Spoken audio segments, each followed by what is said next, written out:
Hey, this is Mrs. Edwards, and I wanted to give you some instruction on how to complete a major work status sheet. Um, there is a lot involved, and so therefore, the assignment is worth two test grades.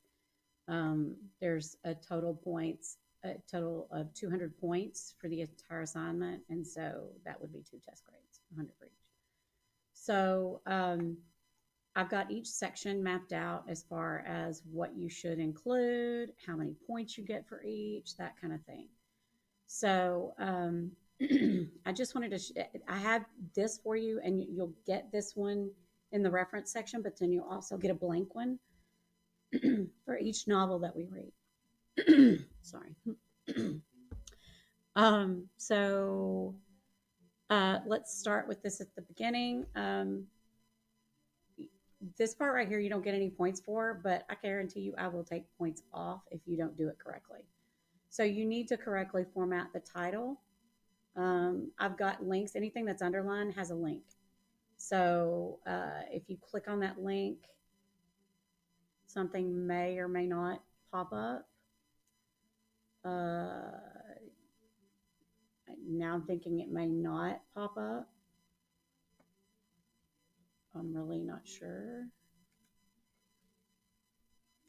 It just tells you that if you have a longer work, it is underlined or italicized, and if it's a shorter work, it's in uh,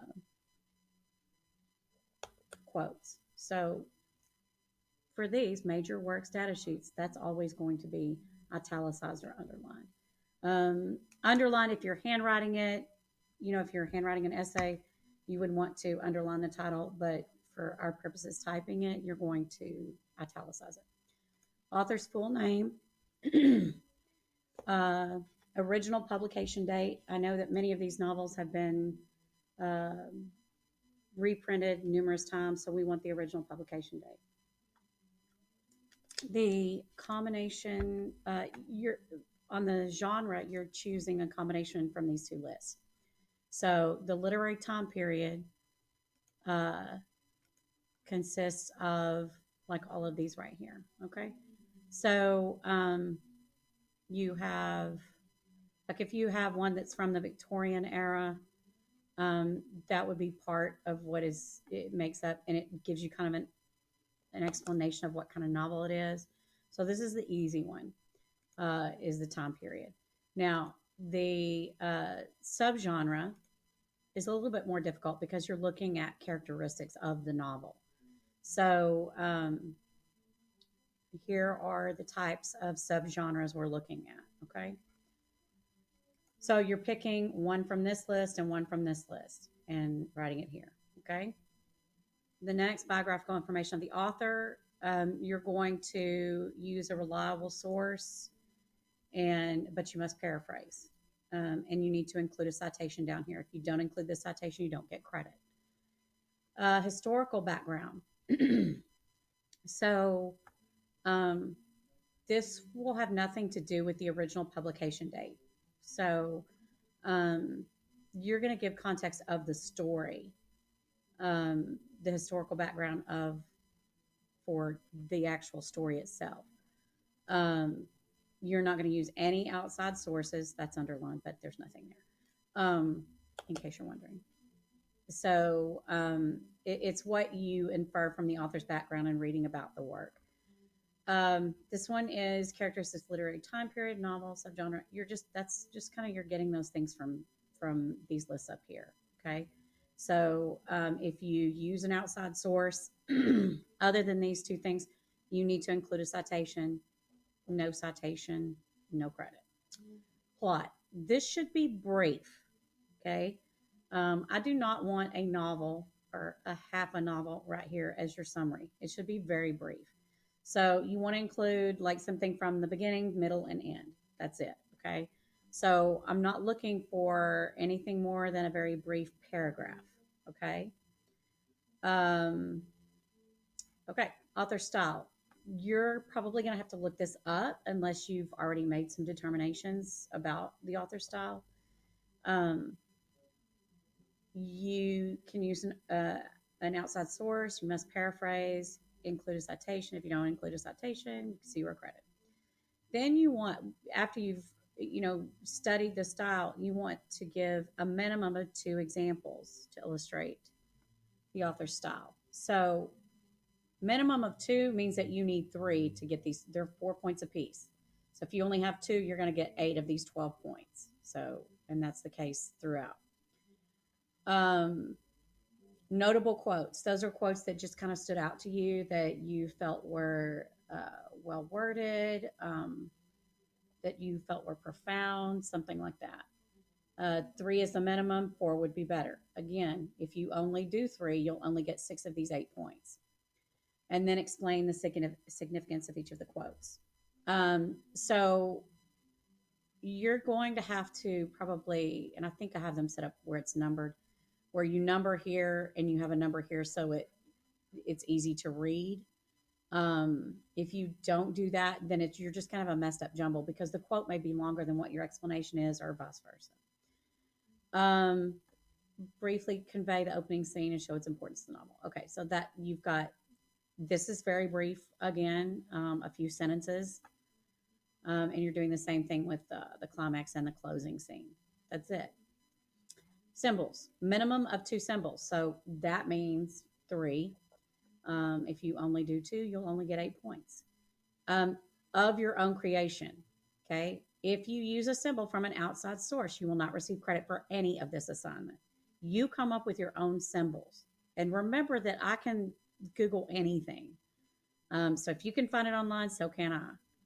So you come up with your own symbols. I'm more interested to see what you come up with than what you come up with from the internet. Characters. You need at least 5 characters. They should not include any terribly minor characters.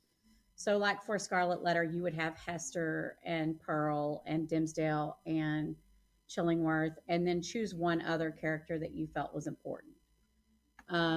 So, you must include the protagonist and the antagonist. That's just without a doubt. So, then you're going to description and role in the story. So, you're going to base that on character archetypes. And so, these are the different archetypes of characters. It's actually a longer list than that. You've got colors on here as well. So you're going to do this. The hero can be man or woman. So you're not just looking for a male heroine. Yeah. So then significance. Illustrate the significance, thinking the character's role in the story, and ask what makes that role important in the story. Okay. Then use your character traits list, which is here, and list 3 traits in order of predominance in the character. So if you felt that this character was stubborn and that was their most dominant characteristic, then stubborn would go first, and then you would go from that, from most predominant to least predominant. So 3. Okay, and you see that this whole section is worth 50 points. Okay, all of these add up.